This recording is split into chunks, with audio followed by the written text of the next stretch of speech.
جبکہ زندگی اللہ کے حکموں کے مطابق گزرے، زندگی اللہ کی مرضیات کے مطابق گزرے، زندگی میں نماز ہو، زندگی میں اللہ کا ذکر ہو، زندگی اللہ کے حکموں کے مطابق گزرے، اللہ یہاں بھی چمکائے گا اور وہاں بھی چمکائے گا۔ اور اگر نماز نہیں ہے، بس عید پڑھ لی ہے اور سمجھ گئے کہ ہم نے ونہر پر عمل کر دیا، ان صلاتی پر عمل کر دیا، تو یہ ہماری بہت بڑی بھول ہے، اور اس بھول پر اللہ کے یہاں ہم سب کو جواب دینا ہے۔ بہرحال یہ چند گزارشات تھیں، اللہ مجھے، آپ کو اور پوری امت کو کہنے اور سننے سے زیادہ توفیق عمل نصیب فرما دے۔ نماز عید کا طریقہ ذہن میں رکھیں، نماز عید 2 رکعت واجب نماز ہے، نیت ہم یوں کریں گے 2 رکعت نماز عید الاضحیٰ کی واجب ادا کرتا ہوں میں، واسطے اللہ کے، منہ میرا کعبہ شریف کی طرف، 6 زائد تکبیروں کے ساتھ تابع اس امام کے۔ آپ کو یہ نیت کرنی ہے اور مجھے یہ نیت کرنی ہے کہ 6 زائد تکبیروں کے ساتھ ان مقتدیوں کی اقتداء کی میں نیت کرتا ہوں۔ آپ تابع امام کی نیت کریں گے، میں مقتدیوں کی اقتداء کی نیت کروں گا۔ یہ تھوڑا سا فرق ہے امام اور مقتدی کی نیت میں۔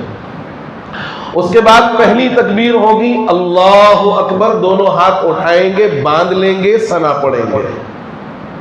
پھر دوسری تکبیر ہوگی اللہ اکبر، ہاتھ اٹھائیں گے، چھوڑ دیں گے۔ تیسری ہوگی ہاتھ اٹھائیں گے، چھوڑ دیں گے۔ چوتھی ہوگی ہاتھ اٹھا کر باندھ لیں گے۔ قرأت ہوگی، رکوع سجدہ، پہلی رکعت مکمل ہوگی۔ پھر دوسری کے لیے کھڑے ہوں گے، دوسری رکعت جیسے عام طریقہ ہے، سورۃ فاتحہ، ضم سورہ سب مکمل ہوگا۔ ضم سورے کے بعد رکوع میں جانے سے قبل 3 مرتبہ تکبیر کہیں گے، ہر تکبیر میں ہاتھ اٹھانا ہے، چھوڑ دینا ہے۔ چوتھی تکبیر میں ہاتھ اٹھائے بغیر رکوع میں جانا ہے۔ پھر نماز مکمل ہوگی۔ نماز کے بعد مختصر سی دعا ہوگی اور پھر اس کے بعد عربی خطبہ ہوگا۔ نماز میں جیسے ہم شریک ہیں، خطبے میں بھی ہمیں شریک ہونا ہے۔ خطبے کے بعد گلے ولے مت ملو، قصابوں کا مسئلہ رہتا فوراً چلے جاؤ، ٹھیک ہے، مگر خطبے کے اندر بیٹھنا ضروری ہے۔